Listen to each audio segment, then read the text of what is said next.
Major funding for KPBS Evening Edition has been made possible in part by Anderson Plumbing, Heating and Air, proud to support the mission of KPBS and privileged to serve San Diego clients. Anderson Plumbing, Heating and Air, helping homeowners maintain drain, heating, and cooling systems since 1978. And by the Conrad Prebys Foundation, Darlene Marcos Shiley, and by the following.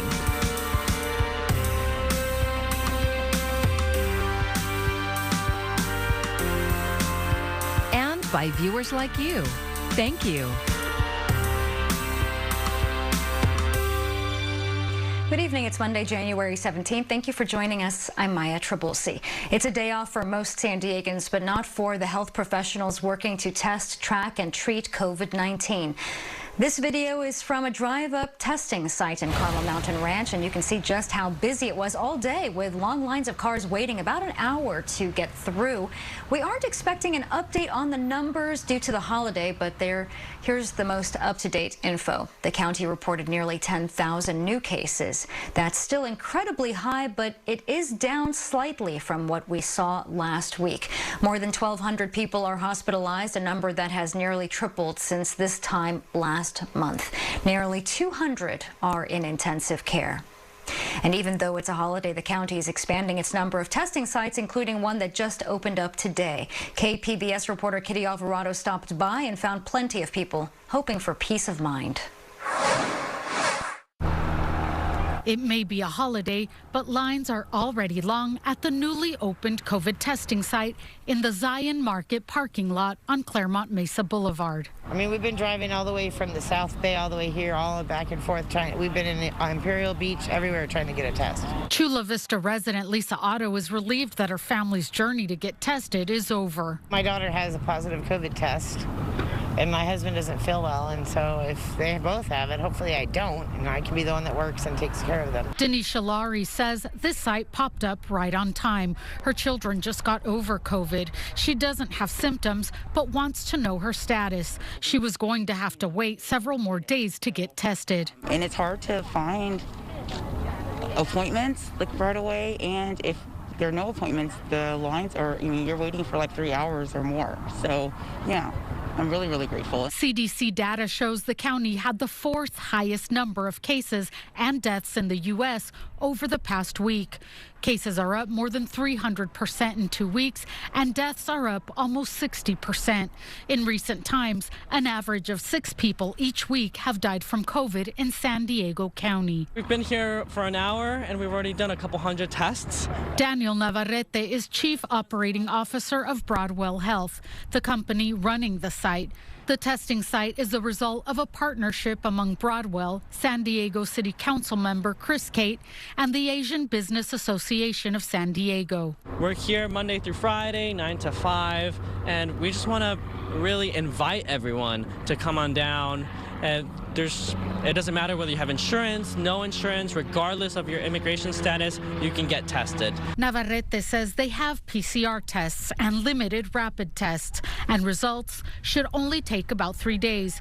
But this same company was taking over a week to deliver results from tests at its other sites in the county.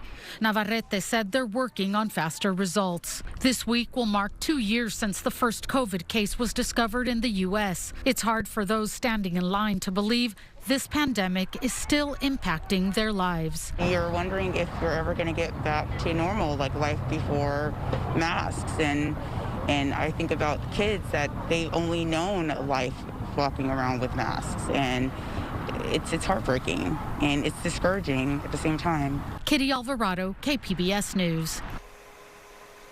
Parents in San Diego Unified have been notified of the district's new COVID protection plans. Students will return to classes tomorrow. District officials are invoking emergency procedures to deal with the extreme shortage of teachers.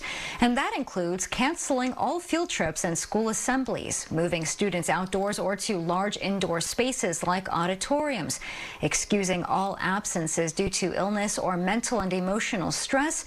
And as a last resort, principals will be given authority to declare a COVID impact day, canceling school on their campus.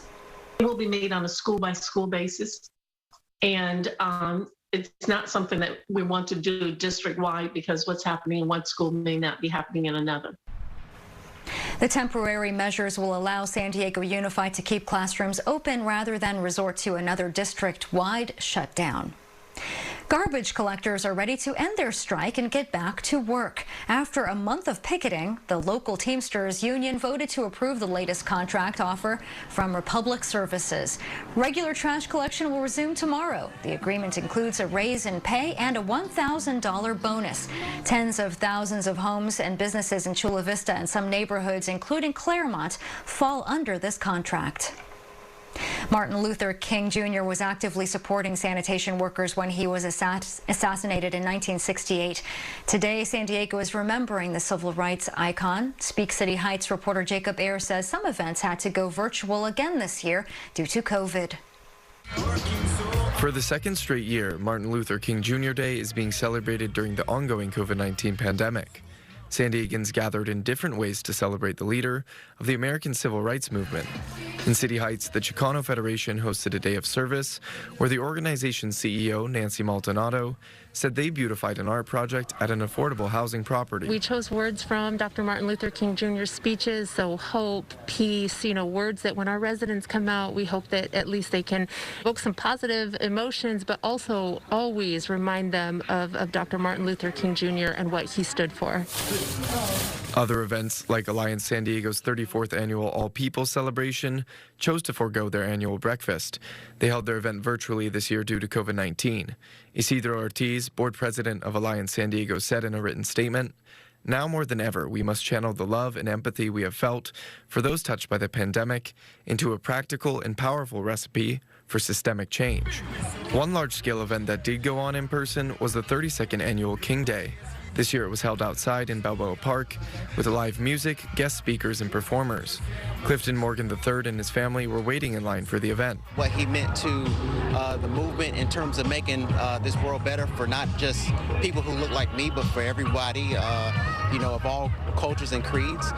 Here to celebrate that legacy and that life, and definitely here to, of course, with my family, just being able to celebrate that and pass it down to my next generation. World Beat Cultural Center founder Makeda Cheatham helped to organize the gathering. That's really important to keep the communication. And music and dance and art is the weapon. So we bring everybody together of all colors. We dance together. We eat together. There's only one race, and that's the human race. The Balboa Park celebration also doubled as a food and clothing drive for Haitian refugees in Tijuana. Providing health, immigration, and housing equity were top priorities for many MLK Day events across the region. Jake Baer, KPBS News. The family of Dr. King says the current political moment is very much tied to his legacy. Here's what they had to say about the stalled effort to protect voting rights in Congress, with the Senate scheduled to vote tomorrow.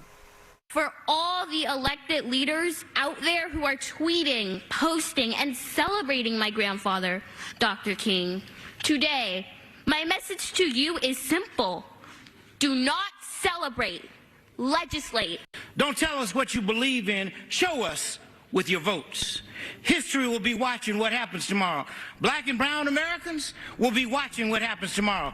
In 50 years, students will read about what happens tomorrow and know whether our leaders had the integrity to do the right thing. And we have a bit more on Dr. King's legacy later in this newscast, including KPBS arts reporter Beth Accomando on a special night of programming focusing on civil rights documentaries. In Imperial Beach, the holiday weekend ended with another round of beach closures. KPBS reporter Gustavo Solis has more on the ongoing environmental crisis at the border. Surf in San Diego has been firing all week. It's been the best swell of the year, so says Imperial Beach surfer and mayor Serge Dedina. Every surfer on the coast knows we've had one of the most epic swells, in a year, right? Just perfect surf everywhere. Dedina surfed Ensenada, Sunset Cliffs, and La Jolla this week, but not Imperial Beach. In fact, it's been more than 2 years since Dedina last paddled out in his hometown break. I haven't surfed IB since October 2019. Pretty much every time I went in the water before that, the water's polluted. The last time I surfed here, the water was polluted.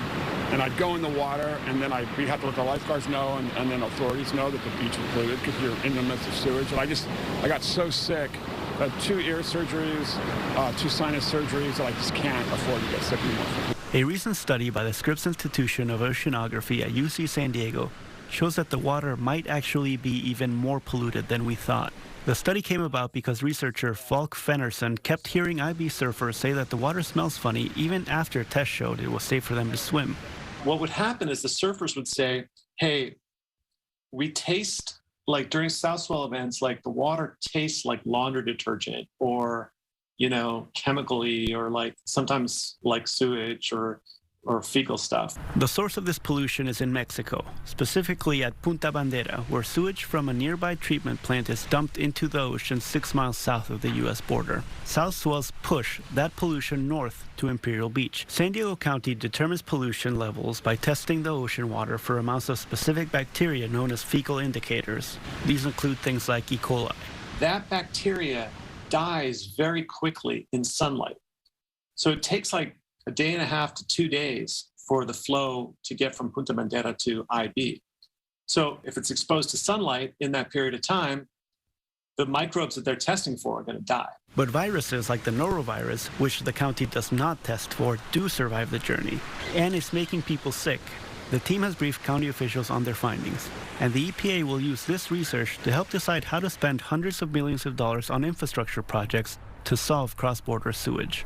Dedina is optimistic. Despite the closures and the ongoing pollution crisis, we do have some progress on the policy and planning front. So the EPA Director, Michael Regan, announced a $600 million plan, a comprehensive solution that would involve fixing the river flows, the canyon flows, and what's coming out on the beach. Gustavo Solis, KPBS News.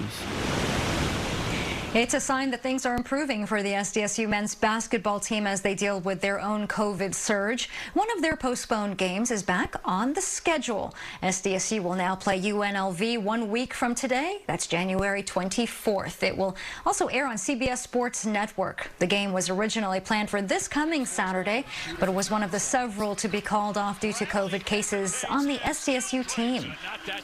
We are a few weeks out from COVID hanging over another Olympic Games. China is now shutting down ticket sales to the public because of the Omicron surge. Instead, spectators who follow strict rules will be invited to events. David Culver is in Beijing and shows us the rigid crackdown to enforce a zero COVID strategy.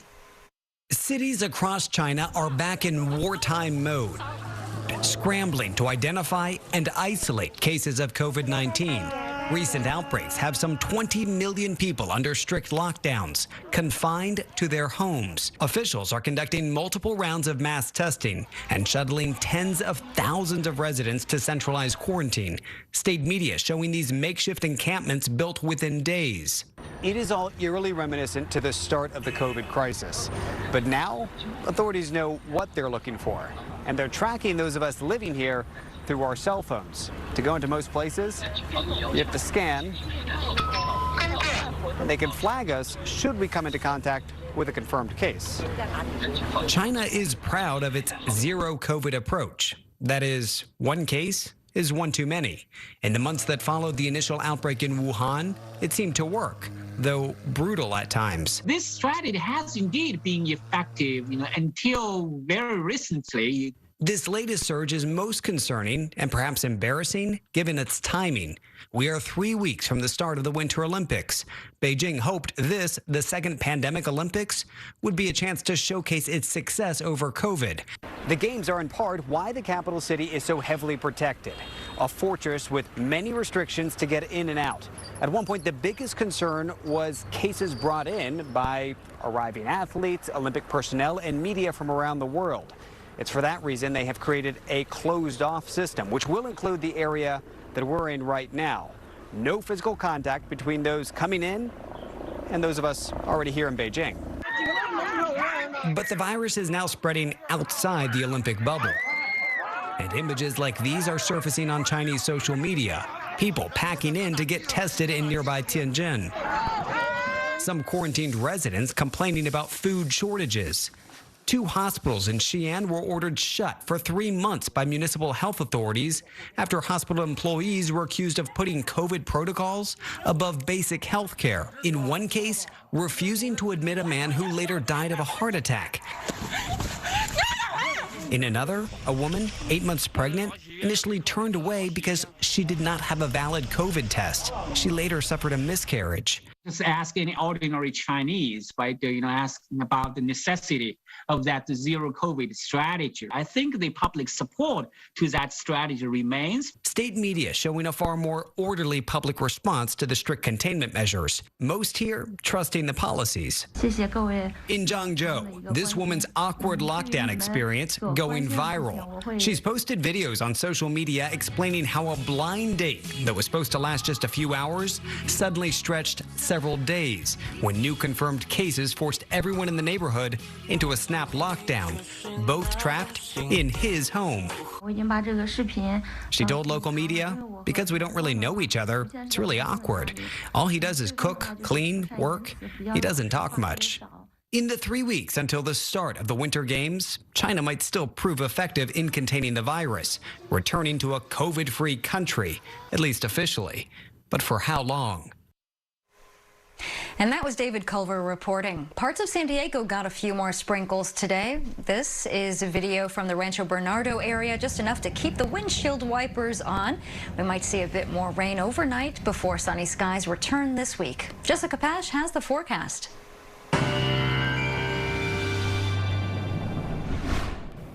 Last week we were talking about this upper level low that was going to be nearby all weekend long. Well, guess what? It's still hanging out near us, bringing some spotty shower chances, likely through tonight and into tomorrow. But then we warm up, our winds turn a little bit more offshore, and temperatures are going to be on the rise here for the middle to later part of this work week. So again, for tonight, can't rule out that possibility of some rain showers here. Again, it'll be pretty spotty and pretty light in nature. Temperatures getting down to 52 in Oceanside, 53 for you in Escondido, 51 out towards Borrego Springs, and I'll time it out for you here during the overnight period. You can see a little bit of green popping up here from time to time. A lot of cloud cover here. Again, can't rule out just a couple of passing showers through the overnight. For the most part, Tuesday is a dry day here for almost everyone. Again, can't rule out just a couple spotty showers for you in Southern California. But temperatures mid-60s in Oceanside and Escondido, mid-60s out towards San Diego, Mount Laguna, maybe a passing shower with temps in the low 40s, low 70s in Borrego Springs. And the same pattern continues as we head towards your Wednesday with continued mild, tranquil weather for most. Near the coast, temperatures get back up into the 70s for you as we move from Thursday into Friday and Saturday. We'll get more in the way of sunshine returning too with that offshore gradient. Further inland, similar trend here. Temperatures getting even a little bit warmer here, getting up into the mid-70s for you on Thursday and then the low 70s as we move towards Friday and Saturday. In the mountains, can't rule out that passing shower or two for you Tuesday. Otherwise, more in the way of sunshine and then slightly warmer temperatures Thursday and Friday before dropping back into the 40s as we move into next Saturday. And in the deserts, temperatures here too looking to climb from the low 70s into the upper 70s on Thursday, mid-70s Friday, and then low 70s with sunshine as we head into next Saturday. For KPBS News, I'm meteorologist Jessica Pash. I'm Judy Woodruff. Tonight on the NewsHour, I speak with Martin Luther King Jr.'s son about why he believes Congress must pass new voting rights legislation. Coming up at 7 after Evening Edition on KPBS. After a record low last winter, the number of monarch butterflies in San Diego is up this year. So what's behind the rebound? KPBS North County reporter Alexander Nguyen found it could be from a particular plant more people are using in their gardens. We have milkweeds around here, and there's actually a chrysalis right there. Wow. Xenia Mateu is the owner of the Village Rock Shop in Carlsbad. Last year, during the pandemic, she wanted to improve her shop's garden space to attract more customers. Her gardener suggested she plant milkweed, and it worked. The garden didn't just attract customers, it brought butterflies. He started us on this incredible journey of seeing what a butterfly's life cycle is really like, which we were not, I didn't know before, So it was a great learning experience for me. Over the summer, more than 300 monarch butterflies visited Mateu's garden. People like Mateu are likely helping the monarch rebound. That's according to Pat Flanagan, who runs the butterfly farms in Encinitas. We think that a lot of these monarchs that we're finding in the overwintering spots are a direct result of people adding more milkweed in the urban gardens. Last winter, fewer than 2,000 monarchs were recorded in California. That was a massive decline from the tens of thousands recorded in previous years. This year, so far, more than 50,000 monarchs have been counted. In San Diego, Flanagan says he's counted more than 300 so far, up from 0 last year. Encinitas resident Alan Russell was also inspired to plant milkweeds. It's the only plant where a female monarch butterfly will lay her eggs. When I read the news about the devastating losses of the monarch, you know, like everyone, I think, what could I do?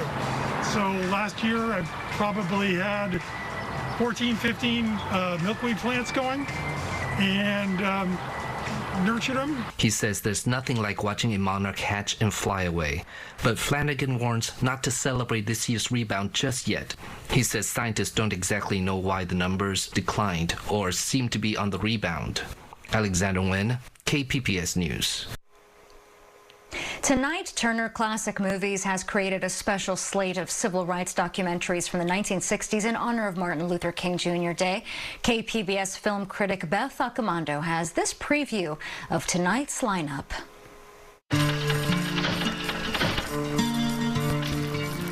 Turner Classic Movies has partnered with the Chicago Film Archives to broadcast 8 films from the Film Group collection. The rarely screened documentaries offer a window onto the civil rights movement of the 1960s, with a specific focus on the unrest that took place in Chicago during the 1968 Democratic National Convention. Most delegates to this convention do not know that thousands of young people are being beaten in the streets of Chicago. The film group began making social documentaries after its commercial film crew witnessed police violence during the 1968 protests. The crew started filming the events unfolding before them, and that eventually led to an educational series called The Urban Crisis and the New Militants. The ideology of the Black Panther Party is pretty much the ideology of the masses of black people. You know, we only offer forth what black people want, you know, and what they've been crying for a long time. And that is to have complete freedom. In this film, called Black Moderates and Black Militants, members of the Black Panther Party sit down with an African-American principal. I have my doubts. I understand what you mean, but as long as you work within a framework of what is existing now, I think you'll always run into a hang-up, because, you see, the thing is we're about changing what exists now, you know, by whatever means necessary, including revolution, you know. In addition to these shorter works are 2 outstanding feature-length documentaries, American Revolution 2 and The Murder of Fred Hampton, which looks to the life and tragic death of the charismatic 21-year-old Black Panther leader. So we always say the Black Panther Party that they can do anything they want to us. We might not be back. I might be in jail. I might be anywhere. But when I leave, you can remember I said with the last words on my lips that I am a revolutionary, and you're going to have to keep on saying that. Tonight's documentaries on TCM provide a vital and fascinating historical context to more recent social and political unrest. Beth Accomando, KPBS News.